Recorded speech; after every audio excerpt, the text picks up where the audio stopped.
إن شاء الله هنعمل كنافة بشكل جديد. هنعمل كنافة ميني كورنيه، شكلها وطعمها يجنن، محشية كريمة ونوتيلا. يلا بينا نشوف هنعمل ايه. اول حاجة هنجهزها الشربات. الكنافة بيكون بارد وتقيل. كوبايتين سكر عليهم كوباية مية، نص عصير ليمونة يغلوا لمدة 10 دقايق، بضيف لهم باكيت فانيليا في الآخر.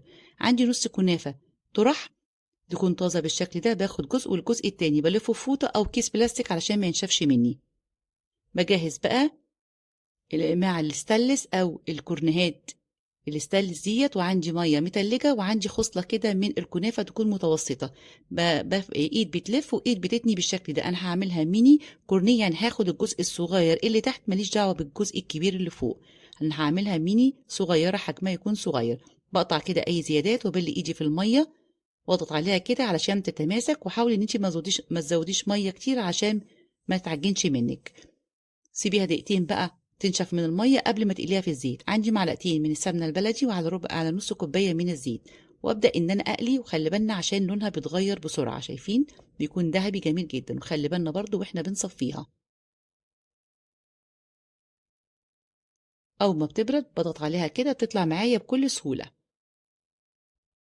شايفين بقى حجمها حلو جدا.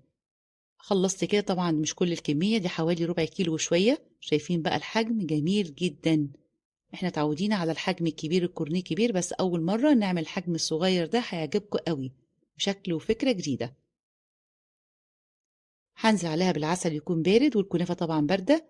عندي هنا كريم باستري مع كريم شانتيه، ربع كريم شانتيه مع نص كوباية من الكريم الباستري مع كوباية من مية مثلجة. ما بضيفش سكر، انا استكفيت بالعسل الموجود، واي حشوة بتحبيها استخدميها. هحشي بقى هنا بنوتيلا، شوكولاتة، أي حاجة بتحبيها. مش هجيب بقى ولا مكسرات ولا أي حاجة، لأن كان طعمها حلو جدا وشكلها كمان أحلى. شايفين بقى حجمهم حلو جدا، على قد فعلا القطمة بالظبط. ولو عجبكم الفيديو منسوش الاشتراك في القناة وتفعيل الجرس، وسيبولي تعليق حلو. سهلة وبسيطة وحلو جدا على سفرة رمضان، حاجة جديدة وفكرة حلوة قوي. شايفين بقى الحتة الحلوة دي اللي بتبقى في الكون اللي كلها شوكولاتة؟ جربوها وبالهنا والشفا.